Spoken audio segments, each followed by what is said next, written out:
जैसा कि आपको पता ही होगा कि मैंने इससे पहले वाली वीडियो में यूपी बोर्ड 2021-22 के नए सिलेबस के अकॉर्डिंग जो इंग्लिश का पेपर होने वाला था उसे बहुत ही अच्छी तरीके से समझाया था और ये भी बताया था कि यूपी बोर्ड में आने वाले सब्जेक्ट्स फुल्ली एनसीईआरटी बेस्ड होंगे। इसी ऑर्डर में मैंने आपको इंग्लिश का पेपर पूरी तरीके से समझाया था। अगर आपने अभी तक इस चैनल को सब्सक्राइब नहीं किया है तो ज़रूर करें, क्योंकि इस टॉपिक्स पर और एनसीईआरटी सॉल्यूशन के लिए यह चैनल हमेशा आपका साथ देगा। अब इसके बाद मैं इंग्लिश की वीडियो की सीरीज़ स्टार्ट करने जा रहा हूँ, जिसमें आपके वो सभी टॉपिक्स क्लियर किए जाएंगे जो कि अब की बार यूपी बोर्ड में पूछे जाने वाले हैं। जैसे सबसे पहले हम अनसीन पैसेज को देखेंगे, उसके बाद article writing, letter writing and so on. यानी जिस हिसाब से पेपर अरेंज किया जाएगा उसी हिसाब से उनके टॉपिक्स को मैं क्लियर करूँगा और उसी पे बेस्ड अब आने वाली वीडियोज़ अपलोड की जाएंगी। इस अनसीन पैसेज में 4 क्वेश्चन राइटिंग के होंगे और 3 क्वेश्चंस वोकैब से रिलेटेड पूछे जाएंगे। अब बढ़ते हैं अपने पैसेज की तरफ। पैसेज को सॉल्व करने से पहले हम लोग कुछ रूल्स देखेंगे। जैसा कि आपको इसमें ये पता होना चाहिए कि ट्रांसलेशंस के अलावा कुछ अदर्स रूल्स भी इसमें अप्लाई होते हैं। For example, so dot dot dot dot that,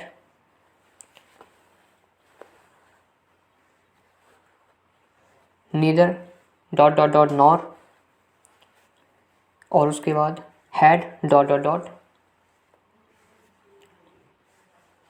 that.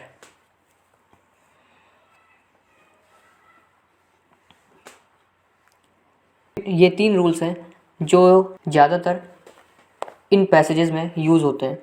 हालांकि इनके अलावा और भी रूल्स हैं जो सभी स्टूडेंट्स को आने चाहिए। बहुत से लोग ये गलती करते हैं कि डायरेक्ट पैसेज सॉल्व करने लगते हैं, जो कि बिल्कुल गलत है। ऐसे आपको उसकी मीनिंग्स क्लियर ही नहीं हो पाएंगी और ना कि सेंटेंस, और जब सेंटेंस नहीं क्लियर होंगे तो आप उसका आंसर सही ढंग से नहीं दे पाएंगे। इसी वजह से एग्जामिनर स्टूडेंट्स के नंबर काट लेता है। तो आपसे जितना हो सके इन सभी रूल्स की प्रैक्टिस कीजिए। अगर आपको इन रूल्स पे भी एक वीडियो चाहिए तो आप कमेंट ज़रूर कीजिएगा, मैं ज़रूर इस टॉपिक्स पर अलग वीडियो बना दूंगा। ये थोड़ा अनसीन पैसेज से रिलेटेड इंट्रोडक्शन लिखा हुआ है, हो सके तो पढ़ लीजिएगा। उसके बाद डायरेक्ट बढ़ते हैं अनसीन पैसेजेस की तरफ। ये रहा हमारा पैसेज। तो सबसे पहले इसे रीड करते हैं। किसी भी पैसेज को काउंटर करने के लिए हम लोग के पास कुछ स्ट्रेटजीज़ होनी चाहिए। सबसे पहले उसे रीड करें, उसमें जितनी भी मीनिंग्स हैं उसे क्लियर करें। देन उसका एक्सप्लेनेशन, जो भी हम लोग का माइंड मेकअप कर रहा हो उसे अच्छे से समझ लें। उसके बाद दिए हुए क्वेश्चन के हिसाब से आंसर देने की प्रैक्टिस करें। और जब ये प्रैक्टिस पूरी कंप्लीट हो जाएगी तो आप खुद ही इसमें मास्टर हो जाएंगे। तो ये कुछ स्टेप्स होते हैं किसी भी पैसेज को सॉल्व करने के लिए। तो सबसे पहले इसे रीड करते हैं। तो पैसेज है, had doctor Johnson written his own life in conformity with the opinion which he has given. अभी जैसे कुछ मीनिंग्स हैं जो जैसे लिखा हुआ है कंफॉर्मिटी, ओपिनियन, इनकी मीनिंग्स मैं पहले बता दूंगा, उसके बाद सॉल्व करने की कोशिश करेंगे। That every man's life may be best written by himself had he employed in the preservation of his own history, that clearness of narration and elegance of language in which he has embalmed so many eminent persons, the world would probably have had the most perfect example of biography that was ever exhibited. तो first of all meaning देख लेते हैं। ये लिखा हुआ है exhibited, उसके बाद biography, then probably, embalmed, preservation, narration, elegance,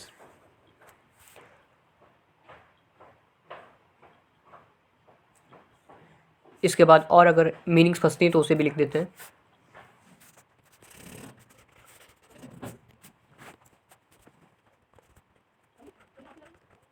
conformity का मतलब होता है आज्ञा मानना या अनुपालन करना।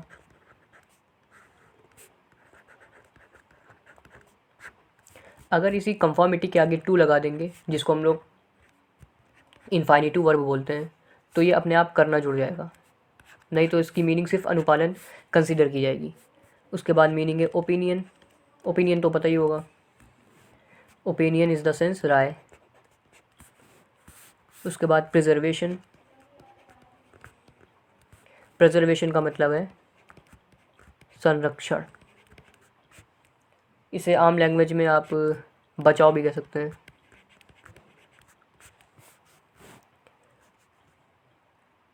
उसके बाद एलिजेंस, एलिजेंस मतलब शिष्टता या विनम्रता, भव्यता, सुंदरता, ये आपकी सिनोनिम्स हैं, इसे भी याद करते रहिएगा, वो कैप्स में काम आती हैं। प्रोबेबली,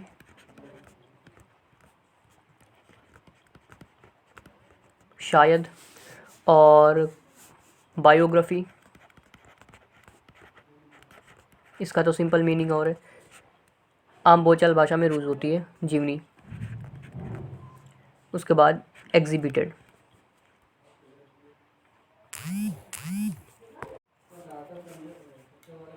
एग्जिबिटेड मतलब प्रदर्शन करना या दिखाना, शो करना।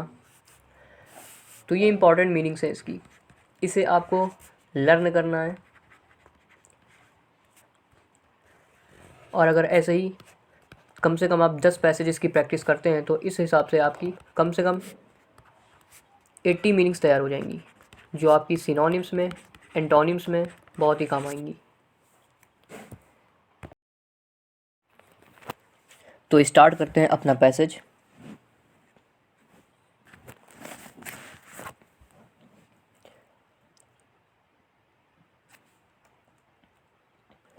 लिखा हुआ है, had doctor Johnson written his own life in conformity with the opinion which he has given. तो सबसे पहले मैं बता दूं, हैड जो कि हमारा पास्ट परफेक्ट का हेल्पिंग वर्ब होता है, यही हैड अगर कंजंक्शन डैट के साथ आएगा, यानी हैड और डैट एक साथ आते हैं, तो इनका माना कुछ बदल जाता है। तब इसे हम लोग यदि डॉट डॉट डॉट ताकि यूज़ करेंगे। तो इस हैड का मतलब होगा यदि डॉक्टर जॉनसन, तो हैड मतलब यदि डॉक्टर जॉनसन, रिटन, रिटन मतलब लिखना। अब इस हैड के साथ सब्जेक्ट आएगा और उसके बाद मेन वर्ब की थर्ड फॉर्म, यानी हैड, बीच में सब्जेक्ट यानी डॉक्टर जॉनसन, उसके बाद मेन वर्ब की थर्ड फॉर्म, तो इसका मतलब होगा लिखा होता। इसी की जगह अगर आस्क्ड होता तो होता पूछा जाता, एंड सो ऑन। तो लिखा होता, रिटन मतलब लिखा होता, हिज मतलब अपनी, ओन लाइफ मतलब खुद के जीवन को, या खुद के जीवन या स्वयं के जीवन, इन मतलब में कन्फर्मिटी।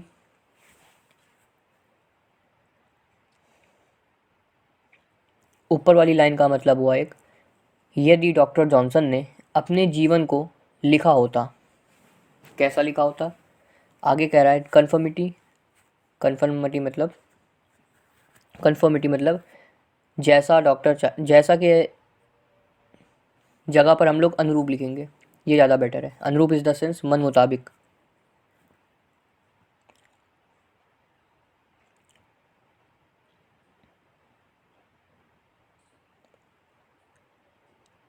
मन मुताबिक। तो डॉक्टर ने यदि अपने स्वयं के जीवन को अपने अनुरूप लिखा होता, ये इस लाइन का मतलब हो गया। With the opinion which he has given,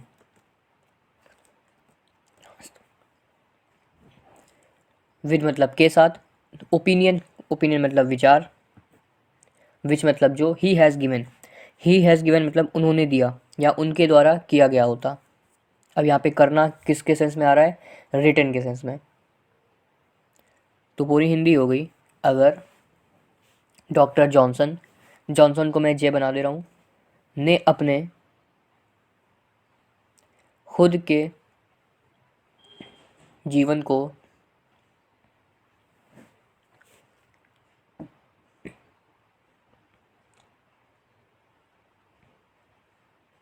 उनके या अपने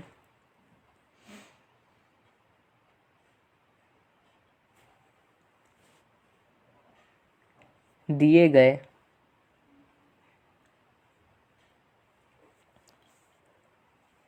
विचारों विचारों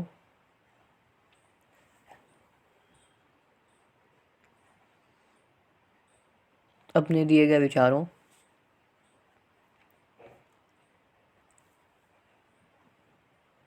के मन मुताबिक या के अनुरूप, ये लिखा हुआ है ना इन कंफर्मिटी, तो के अनुरूप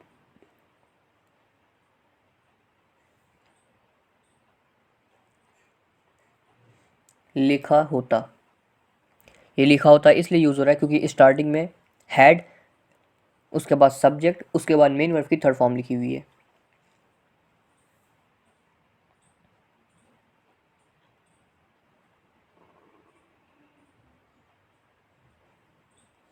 सेंटेंस हो गया, अगर डॉक्टर जॉनसन ने अपने खुद के जीवन को अपने दिए गए विचारों के अनुरूप लिखा होता। आगे स्टार्ट होता है दैट। अब यहाँ पे बताया था कि जैसे ही दैट स्टार्ट होगा हैड के बाद, उसकी तुरंत माने ताकि हो जाएगा। अगला है every man's life may be best. Every मतलब प्रत्येक, मैन मतलब आदमी या व्यक्ति, एपोस्ट्रोफियस मतलब का, की या के, तो प्रत्येक व्यक्ति की ज़िंदगी या जीवन, life may be best written by himself, may be लिखी होती, बेस्ट मतलब सबसे अच्छी, रिटन मतलब में बी मतलब हो सकती थी, बेस्ट मतलब सर्वश्रेष्ठ, रिटन मतलब लिखी होती, बाय हिमसेल्फ खुद के द्वारा, बाय मतलब के द्वारा। तो ये इस पूरे सेंटेंस का एक कथन हो गया। तो आगे जोड़ते हैं हम लोग, ताकि एवरी मतलब प्रत्येक,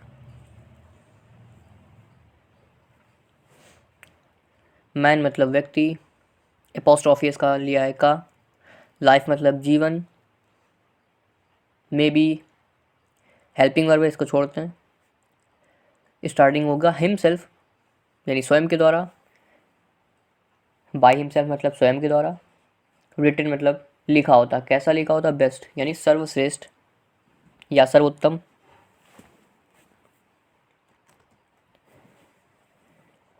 ढंग से,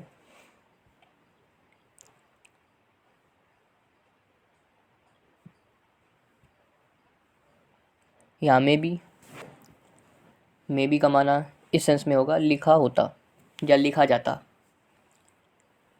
या इसे लिखा जा सकता या लिखा जा सके भी लिख सकते हैं।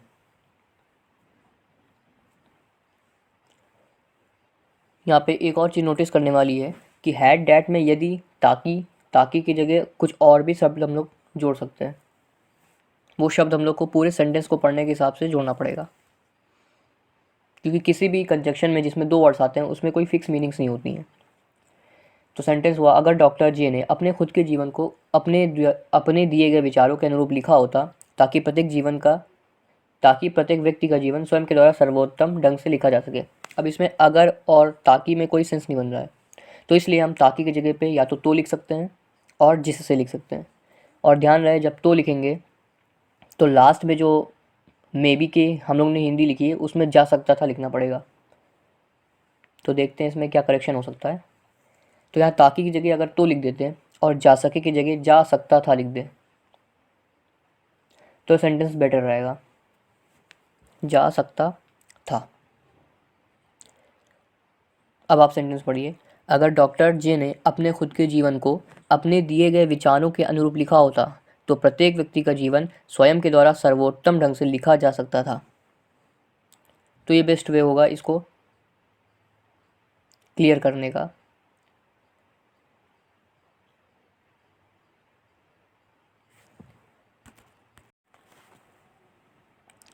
अगली लाइन है,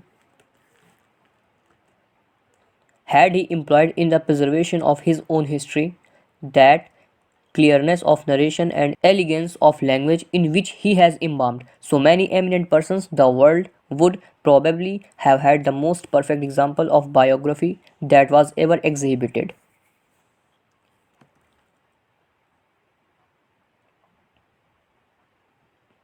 तो इसमें भी had और that का यूज़ किया गया है।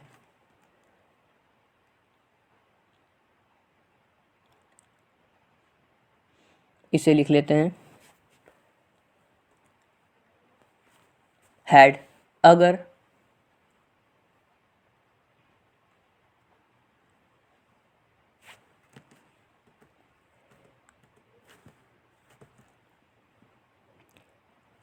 ही एम्प्लॉयड, ही मतलब वह या उन्होंने।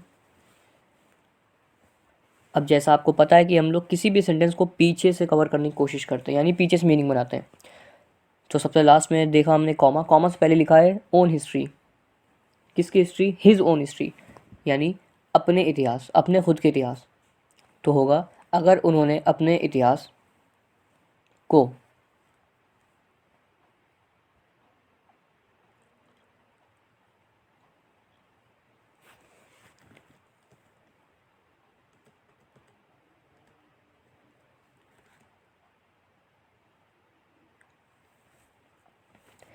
हिज ओन हिस्ट्री से पहले लिखा है ऑफ प्रिजर्वेशन, ऑफ मतलब का की के, यानी यहाँ को नहीं होगा, यहाँ पे लिखेंगे अपने इतिहास के। इन द प्रिजर्वेशन, प्रिजर्वेशन मतलब बचाव में या संरक्षण में, इन मतलब में, इन द प्रिजर्वेशन हो गया कि इन द प्रिजर्वेशन मतलब हो गया संरक्षण में। क्या किया होता उन्होंने? एम्प्लॉयड, एम्प्लॉयड मतलब सजा के रखा होता या नियोजित किया होता। तो हो जाएगा had he employed in the preservation of his own history, यानी अगर उन्होंने अपने इतिहास के संरक्षण में नियोजित किया होता। किसको नियोजित किया होता? ये बात हो रही है आगे बायोग्राफी की। तो आगे बढ़ते हैं।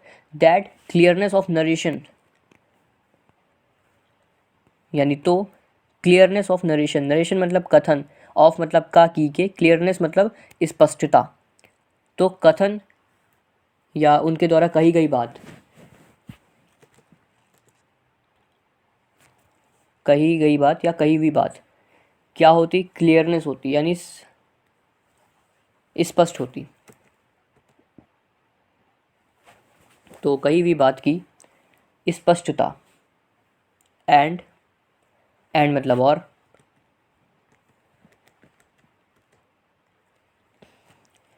एलिगेंस ऑफ लैंग्वेज, लैंग्वेज मतलब भाषा, ऑफ मतलब का की या के, एलिगेंस मतलब भव्यता या सुंदरता।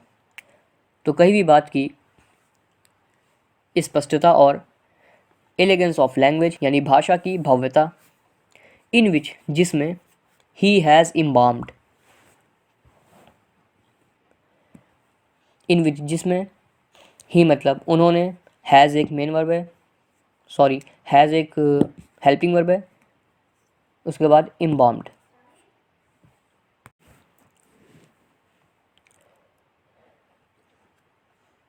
ही हैज़, उन्होंने, स्टार्ट करते हैं। अब यहाँ पे इम्बाम्ड यानी मेन वर्ब की थर्ड फॉर्म है, यानी इसको बास में यूज़ करना है। फिर लिखा है सो many eminent persons, so many मतलब इतने सारे, पर्सन्स मतलब लोग, व्यक्ति, लेकिन व्यक्ति कौन से? एमिनेंट, एमिनेंट मतलब हर तरीके से मजबूत या सर्वश्रेष्ठ, इन्हें प्रतिष्ठित भी बोल सकते हैं। तो सो मैनी इतने सारे, एमिनेंट मतलब प्रतिष्ठित, पर्सन्स मतलब व्यक्ति। तो which he has embalmed so many eminent persons, in which जिसमें ही उन्होंने, सो मैनी इतने सारे, एमिनेंट मतलब प्रतिष्ठित, पर्सन्स मतलब व्यक्तियों को क्या किया होता? इम्बाम्ड किया होता, यानी अपने अंदर समा लिया होता, आत्मसात कर लिया होता।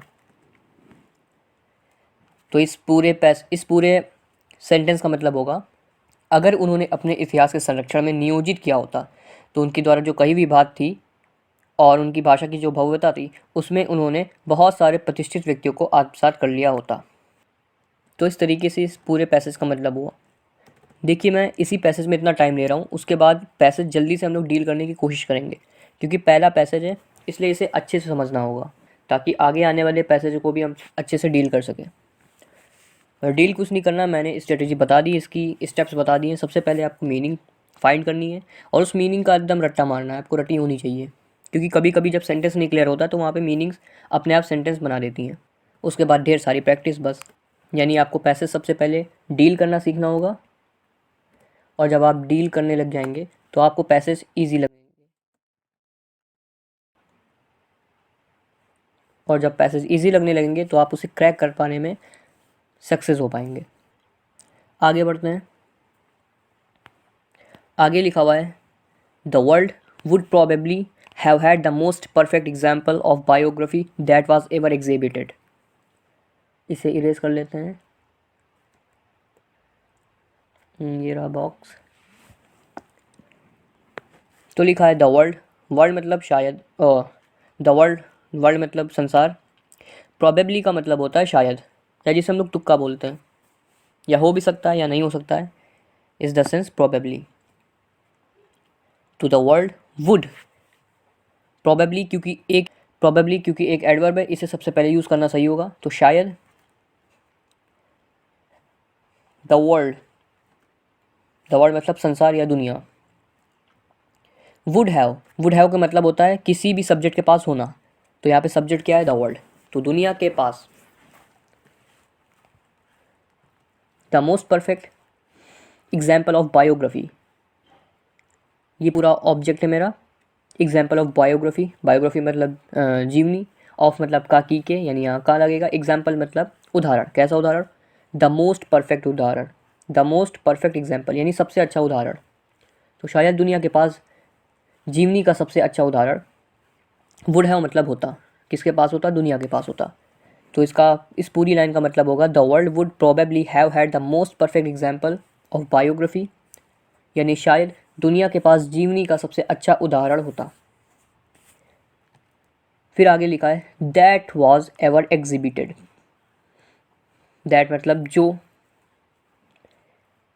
ऐसे तो इसका मतलब की होता है, बट यहाँ पे यूज़ होगा दैट का जो। ये कैसे होगा ये सब आगे मैं डिटेल्स में बताऊँगा।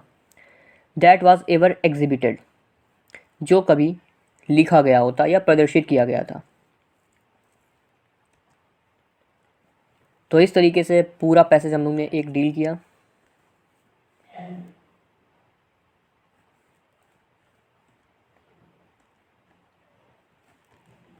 इन पैसेजेस की अच्छे से आपको, जब तक ये हिंदी नहीं आएगी तब तक ही आप इसको डील ही नहीं कर सकते। दैट्स वाई मैंने सबसे ज़्यादा वक्त इसमें लिया है कि समझ में आ जाए अच्छे से। और कोशिश करना, हर बार यूपी बोर्ड के बच्चे यही गलती करते हैं कि पैसेज में जो क्वेश्चन पूछे जाते हैं बस वर्ड लेके छाप देते हैं, जो कि गलत होता है। एग्जामिनर कम वर्ड्स में अच्छा आंसर ढूंढने की कोशिश करता है, जो कि बच्चे नहीं करते हैं। इसी वजह से उनके नंबर पैसेजेस में कर दिए जाते हैं। तो आप खुद सोचिए, अगर आप टीचर होते तो आपको आधा पेज या पूरा पेज आंसर चेक करने में कितनी इरिटेशन होगी। इसलिए इसे इतने अच्छे से पढ़िए और समझिए या प्रैक्टिस कीजिए, ताकि आप 3 से 4 लाइन में आंसर सफिशिएंट दे सकें, तभी आपके नंबर पूरे आएंगे।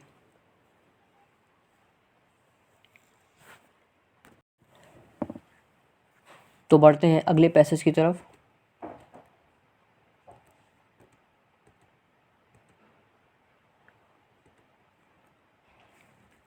वेरेवर, वेरेवर मतलब जहाँ कहीं भी।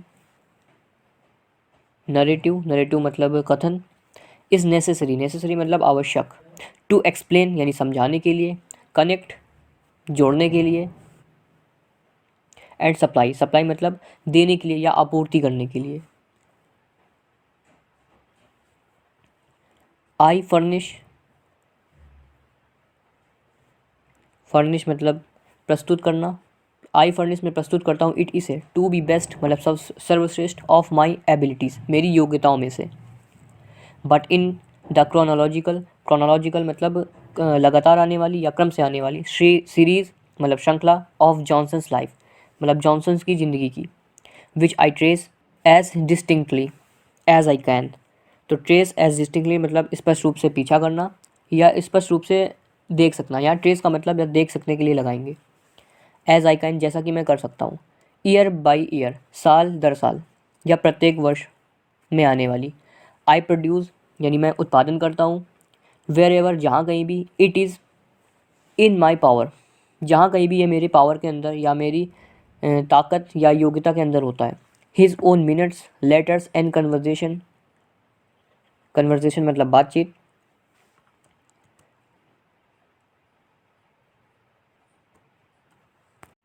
बीइंग कन्विंस्ड, कन्विंस मतलब मना ले जाना या यकीन और आश्वस्त दिलाना ना, मतलब भरोसा हो जाए। दैट जो कि। This mode is more lively, this mode यानी ये जो रूप होता है, मोर लिवली, मोर मतलब बहुत ही ज़्यादा या काफ़ी हद तक, लिवली मतलब जीवंत यानी असली लगता है। विल मेक माई रीडर्स जो कि बनाएगा मेरे रीडर्स पाठकों को, बेटर यानी बेहतर। एक्वेंटेड, एक्वेंटेड मतलब परिचित। With him than even most of those were who actually knew him, but could know him only partially. Partially मतलब आंशिक रूप से. Whereas मतलब जबकि there is here an accumulation of intelligence. Accumulation यानी संचय करना यानी इकट्ठा करना.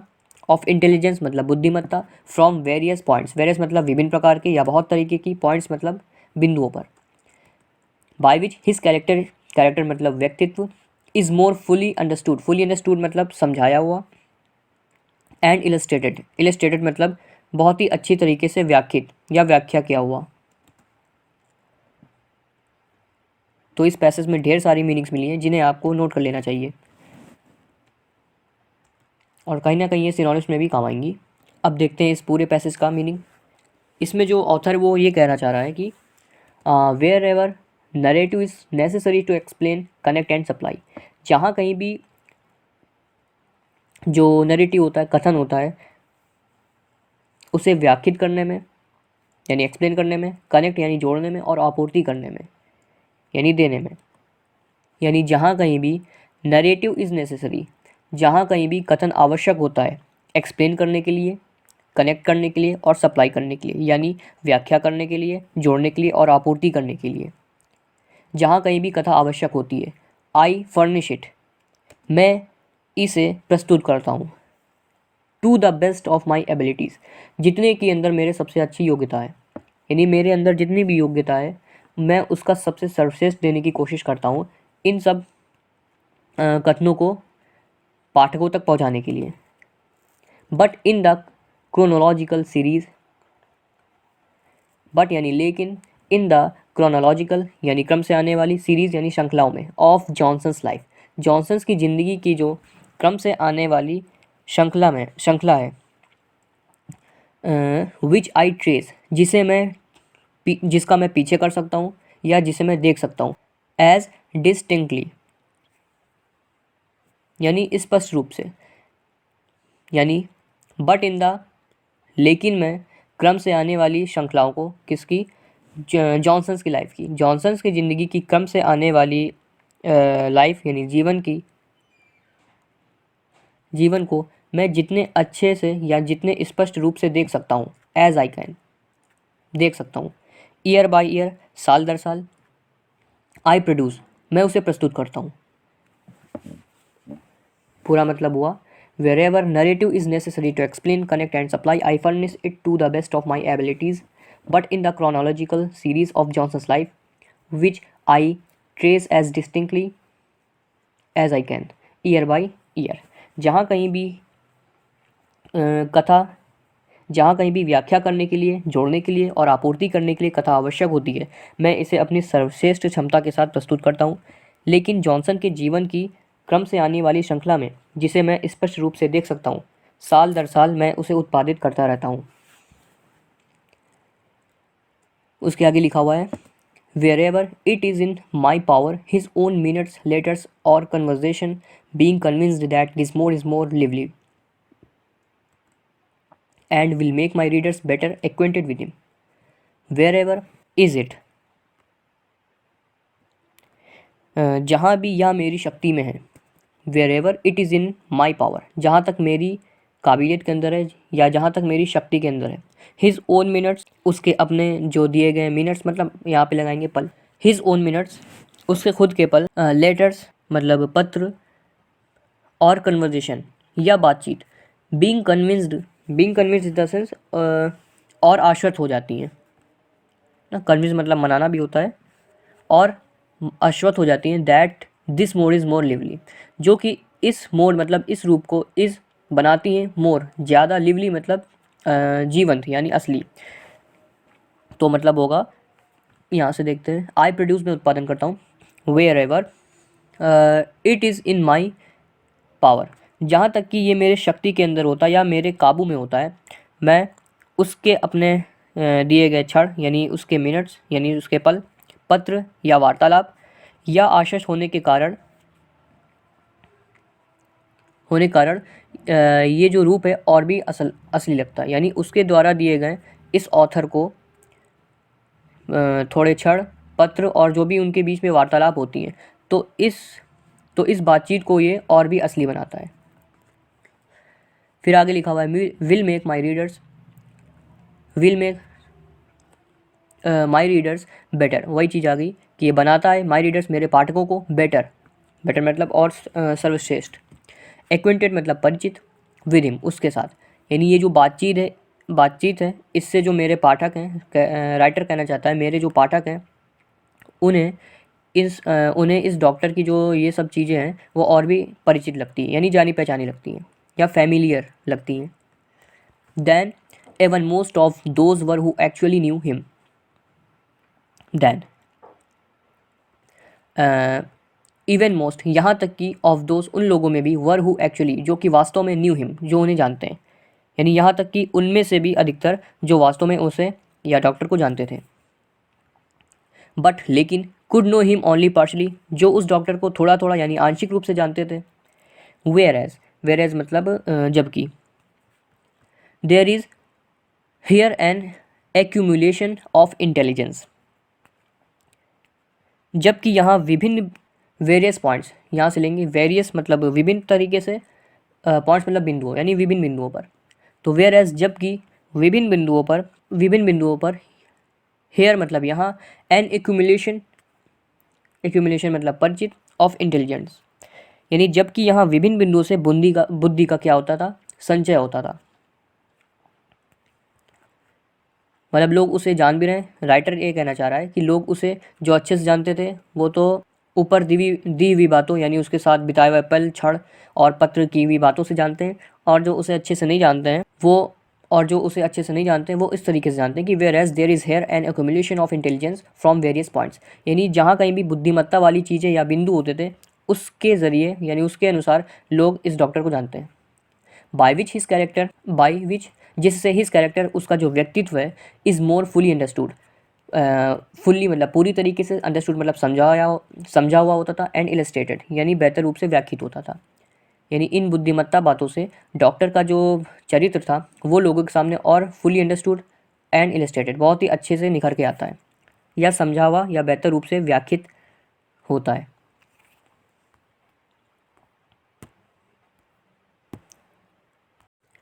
नेक्स्ट पैसेज इज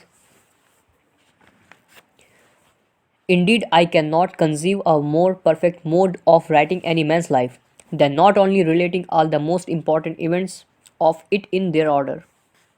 Indeed मतलब वास्तव में, I मतलब मैं, cannot मतलब नहीं कर सकता, conceive a more perfect यानी सर्वश्रेष्ठ, mode of writing any man's life than not only relating मतलब संबंधता, all the most important events of it in their order but interweaving is the sense आपस में एक दूसरे के साथ मिलना। वाट ही प्राइवेटली मतलब निजी तौर पर, रोट मतलब लिखा, एंड सेट मतलब कहा, एंड थॉट मतलब सोचा। तो इसमें ऑथर कहना चाह रहा है कि वास्तव में मैं किसी भी व्यक्ति के जीवन को लिखने की इससे बेहतर कला, लिखा ना, I can not conceive a more perfect mode of writing. Indeed मतलब वास्तव में, आई कैन नॉट कंसीव मैं धारण नहीं कर सकता, आ मोर परफेक्ट एक बहुत ही सर्वश्रेष्ठ, मोड मतलब विधा या तरीका, I can not conceive a more perfect mode मैं नहीं धारण कर सकता इससे अच्छी एक विधा या इससे अच्छा एक तरीका ऑफ राइटिंग लिखने का, एनी मैंस लाइफ किसी भी व्यक्ति के जीवन को, यानी वास्तव में ऑथर किसी भी व्यक्ति के जीवन को लिखने का इससे अच्छा तरीका ढूंढ ही नहीं सकता या कल्पना ही नहीं कर सकता। Then not only relating all the most important events of it in their order, ना केवल उसकी सभी सबसे महत्वपूर्ण घटनाओं को उनके क्रम से जोड़ने से। फिर आगे कह रहा है बट लेकिन या बल्कि interweaving what he privately wrote and said and thought, बल्कि जो कुछ उसने निजी तौर पर लिखा होगा, कहा होगा या सोचा होगा। अगर एक लाइन में समझना चाहे तो ऑथर ये कह रहा है कि वास्तव में किसी भी व्यक्ति के जीवन को लिखने की इससे अच्छा बेहतर कला नहीं हो सकती। कला के साथ साथ उसकी जो बिताए हुए लम्हे या उसके बिताए हुए जो पल हैं उनको क्रम से जोड़ने का भी इससे अच्छा तरीका नहीं हो सकता कि जो कि उसने खुद अपने मुंह से कहा हो, लिखा हो या सोचा हो। फिर आगे बढ़ते हैं। Had his other friends been as diligent, diligent मतलब मेहनती, एंड आर्डेंट, आर्डेंट मतलब उत्साही, आर्डेंट मतलब उत्साही, as I was he might have been almost entirely, entirely मतलब पूरी तरीके से, प्रिजर्व्ड, प्रिजर्व मतलब संरक्षित या बचा के रखा हुआ। I will venture to say that, I मतलब मैं, विल वेंचर, वेंचर मतलब काम करना, अमूमन वेंचर जहाँ जोखिम भरा काम होता है वहाँ लगाते हैं। I will venture to say that he will be seen in this work more completely than any man who has ever yet lived. अब इस पैसेज का मतलब हुआ हैड, फिर से स्टार्टिंग हैड से, यानी यदि, हिज अदर फ्रेंड्स, उसके दूसरे मित्र यानी अन्य मित्र भी, हैव बीन,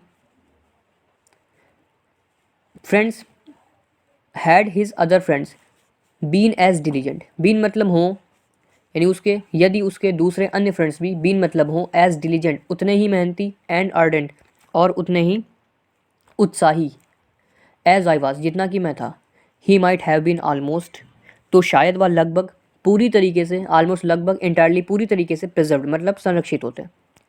यानी कहने का मतलब है अगर उसके भी फ्रेंड्स मेरे जैसे ही उत्साही और मेहनती होते तो शायद लगभग वो भी पूरी तरीके से संरक्षित यानी बचे हुए होते, यानी इन सब चीज़ों से रूबरू हुए होते।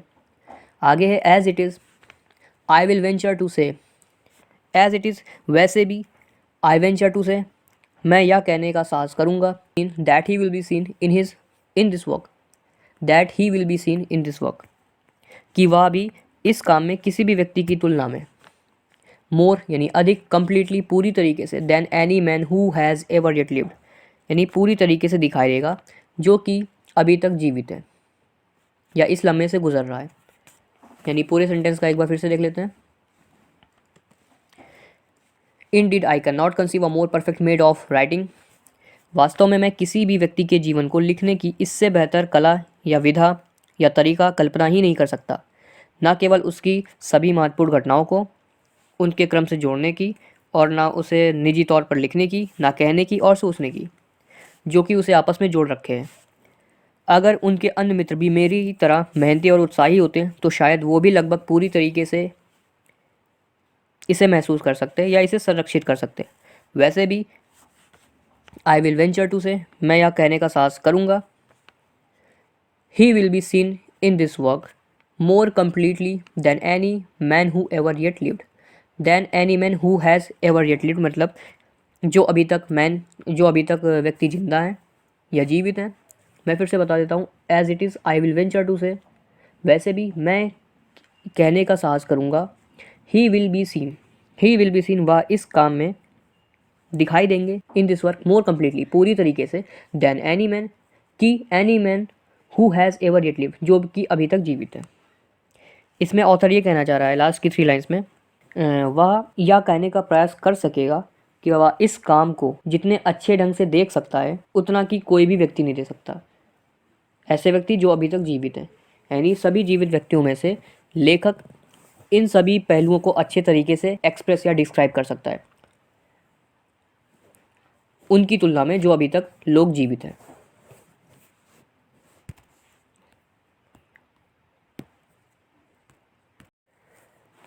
अगला पैसेज है, and he will be seen as he really was for I profess, profess मतलब खुलेआम ना करना मतलब नकारना, टू राइट, राइट मतलब लिखना, नॉट हिज पैनेजरिक, पैनेजरिक मतलब होता है प्रशंसा वाले भाषण, यानी ऐसे भाषण जिसमें प्रशंसा की गई हो, इसको तारीफ भी कह सकते हैं। Which must be all praise, praise मतलब प्रशंसा करना, but his life which great and good as he was must not be supposed, supposed मतलब माना जाना, to be entirely perfect, entirely मतलब पूरी तरीके से, परफेक्ट मतलब सर्वश्रेष्ठ, to be as his was is indeed subject to panegyric enough to any man in this state of being, but in every picture there should be shade as well as light, and when I delineate मतलब किसी भी चीज़ को चित्रित करना या वर्णित करना ना व्याख्या करना, him without reserve, reserve मतलब बचा कर रखना, I do what he himself recommended, recommended मतलब सिफारिश करना, both by his precept, precept मतलब नियम या कानून, and his example, example मतलब उदाहरण, as quoted below, कोडेड मतलब भी व्याख्या। तो इस हिसाब से इस पैसेज का मतलब हुआ and he will be scene, और ही मतलब वह, विल बी सीन दिखाई देगा, एज ही रियली वॉज जैसा कि वह वास्तव में था। And he will be seen as really was यानी और वह वैसा ही दिखाई देगा जैसा कि वह असल में था। फॉर, कभी भी सेंटेंस के बीच में कॉमा हो और उसके जस्ट बाद फॉर हो तो इसका माना क्योंकि होता है, इसको ध्यान रखना। पैसेज में कभी भी सेंटेंस के बीच में कॉमा के बाद जस्ट फॉर आता है तो उसका मतलब क्योंकि होता है। तो for I profess to write, क्योंकि मैं, प्रोफेस मतलब खुलेआम नकारना, या इसको दावा कहते हैं, दावा करना।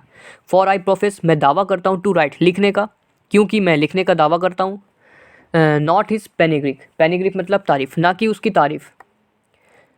मतलब यहाँ ऑथर कहना चाह रहा है कि वह वैसा ही दिखाई देगा वास्तव में जैसा कि वह था, क्योंकि मैं लिखने का दावा करता हूँ, मतलब खुलेआम पर मैं लिखता हूँ, ना कि उसकी कोई बड़ाई या तारीफ कर रहा हूँ। विच मस्ट बी, यानी जैसा कि वह दिख रहा है वैसा ही उसका वर्णन कर रहा हूँ। विच मस्ट बी ऑल प्रेज, जिसकी सभी प्रशंसा होनी चाहिए। बट हिज लाइफ, लेकिन उसका जीवन। Which great and good as he was, जो कि महान था और अच्छा था।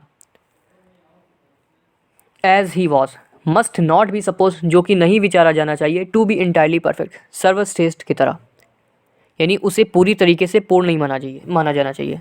फिर से बताता हूँ। And he will be seen as he really was for I profess, और जैसा कि वह वैसा ही दिखाई देगा जैसा कि वह वास्तव में था, क्योंकि मैं लिखने का दावा करता हूँ, ना कि उसकी कोई तारीफ करता हूँ, जितनी की सभी की प्रशंसा होनी चाहिए। लेकिन उसका जीवन जो महान और अच्छा था उसे पूरी तरीके से पूर्ण नहीं मानता हूँ, यानी जितना मैंने उसके अंदर देखा, जितने भी अच्छाई या गुण देखे, मैं बस उसी की खुली आम पर तारीफ़ करता हूँ, और जो चीज़ तारीफ़ लायक नहीं है उसे मैं नकारता हूँ। इसी क्रम में उसके संपूर्ण जीवन को एक सर्वश्रेष्ठ जीवन नहीं माना जाना चाहिए, नहीं सपोज किया जाना चाहिए। आगे, to be as he was is indeed subject of panegyric enough to any man in his state of being, जैसा वह था वैसा ही होना चाहिए।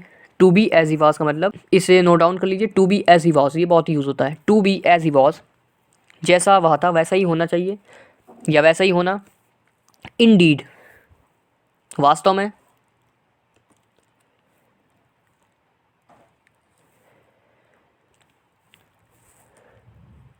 सब्जेक्ट ऑफ पैनेग्रिक, पैनेग्रिक मतलब वही तारीफ करना। वास्तव में इस अवस्था में किसी भी व्यक्ति के लिए, इज इंडीड वास्तव में, सब्जेक्ट ऑफ पैनेग्रिक यानी तारीफ का जो विषय होता है, इनफ पर्याप्त होता है, टू एनी मैन किसी भी व्यक्ति के लिए, इन हिज स्टेट ऑफ बीइंग उसकी जो हाल ही में जी रही अवस्था हो। बट इन एवरी पिक्चर, लेकिन हर तस्वीर में, देयर शुड बी शेड एक छाया होती है, एज वेल एज लाइट और वैसा ही प्रकाश होता है। यानी वास्तव में इस अवस्था में किसी भी व्यक्ति के लिए जो एक तारीफ़ का गुण होता है किसी भी व्यक्ति के लिए, वो उसकी हाल ही में जी रही ज़िंदगी पर डिपेंड यानी निर्भर करता है।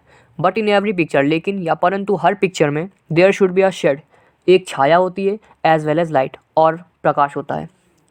When I delineate him without reserve, delineate मतलब चित्रित करना या वर्णित करना, और जब मैं उसे चित्रित करता हूँ विदाउट रिजर्व बिना किसी रोक टोक के, I do watt he himself recommended, मैं करता हूँ वाट ही कि जो उसने, ही हिमसेल्फ खुद ही, रिकमेंडेड सिफारिश की हो, बोथ बाय हिज प्रिसेप्ट उसके खुद के नियम कानून के द्वारा, एंड हिज एग्जाम्पल और उसके उदाहरण के द्वारा,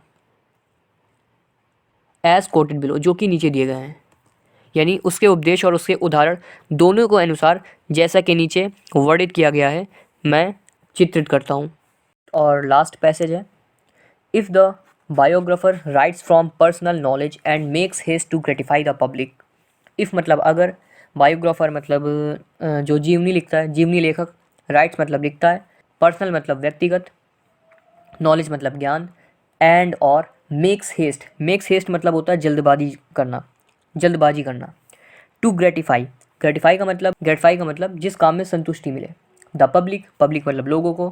क्यूरियोसिटी मतलब जिज्ञासा। There is danger lest his interest, his fear, his gratitude और his tenderness overpower his fidelity and tempt him to conceal if not to invent. Curiosity का मतलब जिज्ञासा, जानने की इच्छा। डेंजर मतलब खतरनाक। लेस्ट हिज इंटरेस्ट, इंटरेस्ट मतलब रुचि। हिज फियर, फियर मतलब डर। ग्रेटिट्यूड, ग्रेटिट्यूड का मतलब धन्यवाद देना या आभार व्यक्त करना। ग्रेटिट्यूड एक सिनोनिम से बहुत ही यूज़फुल है, इसे याद रखिएगा। और हिज टेंडरनेस, टेंडरनेस कोमलता। ओवर पावर, ओवर पावर का मतलब प्रबल पूर्वक या प्रबल रूप से। फडेलिटी, फडेलिटी मतलब निष्ठा या सत्य, सत्यवान निष्ठा। एंड टेम्प्ट, टेम्प्ट का मतलब लुभाना। हिम टू कंसील, कंसील का मतलब घुमाना। If not to invent, invent मतलब आविष्कार। तो इस पूरे पैसेज का मतलब हुआ, if the biographer writes from personal knowledge, यदि बायोग्राफर मतलब जीवनी लेखक जो है, यदि जीवनी लेखक राइट्स लिखता फ्रॉम पर्सनल नॉलेज अपने व्यक्तिगत ज्ञान से, एंड मेक्स हेस्ट और जल्दबाजी करता, टू ग्रेटिफाई संतुष्ट करने के लिए, द पब्लिक जनता को। यहाँ पर लिखा हुआ है द पब्लिक क्यूरियोसिटी, मतलब जनता की जिज्ञासा को संतुष्ट करने के लिए वो क्या करता, जल्दबाजी करता। तो देयर इज़ अ डेंजर, तो खतरा रहता। लेस्ट हिज इंटरेस्ट, उसकी रुचि से ज़्यादा। हिज फियर, उसका भय रहता। हिज ग्रेटिट्यूड, उसका आभार रहता या उसकी कृतज्ञता रहती। कृतज्ञता मतलब धन्यवाद देना या आभार व्यक्त करना। तो खतरा रहता उसकी रुचि, उसके भय, उसकी कृतज्ञता और हिज टेंडरनेस और उसकी कोमलता का। ओवर पावर हिज फडेलिटी, और जो लेखक है ओवर पावर यानी प्रबल पूर्वक बढ़ाता या व्यक्त करता हिज फडेलिटी, अपनी निष्ठा को।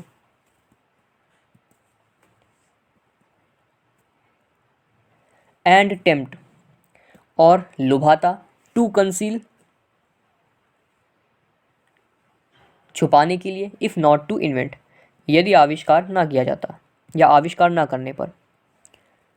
यहाँ से थोड़ी लाइन अलग है। Overpower his fidelity and tempt him to conceal if not to invent. यहाँ से फिर से पढ़ते हैं। ओवर पावर हिज फडेलिटी, उसकी सत्यनिष्ठा को वो प्रबल करता। And tempt him to conceal, और उसे लुभाता। टू कंसील, छिपाने के लिए। इफ़ नॉट टू इन्वेंट, यदि वो आविष्कार ना किया गया होता, यानी उसकी निष्ठा को वो प्रबल करता, और यदि आविष्कार ना करता तो कम से कम उसे छिपाने के लिए लुभाता या मनाता। एक बार फिर से पूरे सेंटेंस को पढ़ते हैं। If the biographer writes from personal knowledge and makes his to gratify the public curiosity.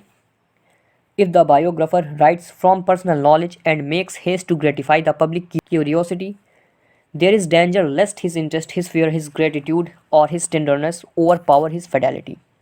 यानी यदि जीवनी लेखक व्यक्तिगत ज्ञान से लिखता और जनता की जिज्ञासा को ग्रेटिफाई करना यानी संतुष्ट करने के लिए जल्दबाजी करता, देयर इज़ डेंजर, तो यहाँ पर ख़तरा होता, लेस्ट कहीं ऐसा ना हो कि हिज इंटरेस्ट, उसकी रुचि, हिज फियर, उसका डर, हिज ग्रेटिट्यूड, उसका प्रभार, और हिज टेंडरनेस, और जो उसकी कोमलता है, ओवर पावर हिज फिडेलिटी, उसकी जो निष्ठा है यानी लिखने के प्रति सत्य निष्ठा है उसको ओवर पावर यानी नीचा कर देती, यानी उस पर हावी हो जाती। And tempt him to conceal, और टेम्प्ट, और उसे लुभा देती। टेम्प्ट मतलब लुभाना। एंड टेम्प्ट हिम, और उसे लुभा देती। टू कंसील, उसे छुपाने के लिए। इफ़ नॉट टू इन्वेंट, यदि आविष्कार ना हुआ होता, यानी अगर उसे ना पता चला होता तो overpower his fidelity and tempt him to conceal, तो उसकी सत्य के प्रति जो निष्ठा है उसको कम कर देती। And tempt him to conceal, और उसे लुभाने के लिए छुपा देती।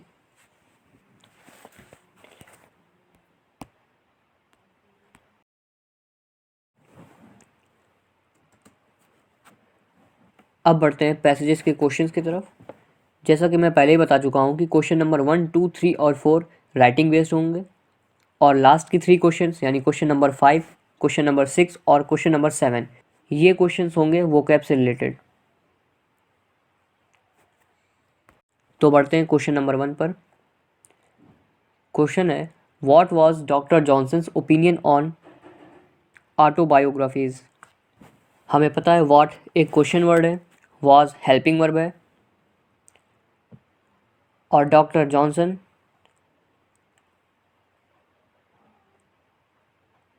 सब्जेक्ट। अच्छा, जो डॉक्टर जॉनसन के आगे एपोस्ट्रोफियस है उसके बाद भी जो वर्ड होता है उसको सब्जेक्ट में ही कंसीडर करते हैं। जैसे डॉक्टर जॉनसन्स ओपिनियन, तो इकट्ठा ये सब्जेक्ट है। उसके बाद ऑन ऑटोबायोग्राफीज, ये पूरा हो जाएगा। अदर में भी ऑन प्रीपोजिशन और ऑटोबायोग्राफीज एक ऑब्जेक्ट होगा। तो जैसा कि हमें पता है आंसर का स्ट्रक्चर कुछ इस तरीके से होता है normally, subject plus helping verb, उसके बाद मेन बॉडी, देन उसके बाद अदर वर्ड्स। अदर वर्ड्स में ऑब्जेक्ट शामिल कर लिए जाते हैं और मेन बॉडी में जो भी अदर मटेरियल्स होते हैं उन्हें कंसीडर किया जाता है। तो बढ़ते हैं अपने आंसर की तरफ।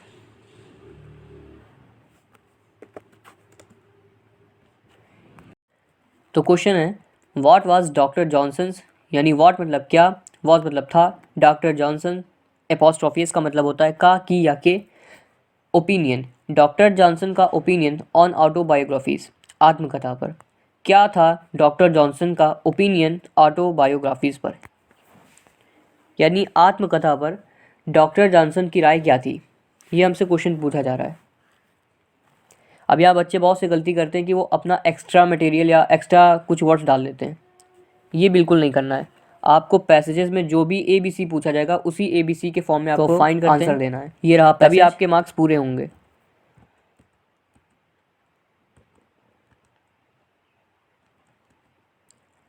जैसा कि आप देख पा रहे होंगे, ये लिखा हुआ है, had doctor Johnson written his own life in conformity with the opinion. Doctor Johnson ने अपनी लाइफ लिखी थी, यदि कैसे लिखी थी, in conformity with the opinion which he has given that everyone's life dot dot dot. तो यहाँ पर हमें डॉक्टर जॉनसन का ओपिनियन एक मिलता है, इसी को बस कॉपी पेस्ट करना है। अब कॉपी पेस्ट ग्रामर के रूल्स के अकॉर्डिंग ही करना है। तो यहाँ पर ऑथर ये कहना चाहता था कि may be best written by himself. कोई भी ऑटोबायोग्राफीज होती है वो खुद के द्वारा लिखी जाए तो सबसे सर्वश्रेष्ठ मानी जाती है। खुद के द्वारा लिखने का मतलब है कि किसी भी पर्सन को अपना काम खुद से लेना चाहिए, हिमसेल्फ।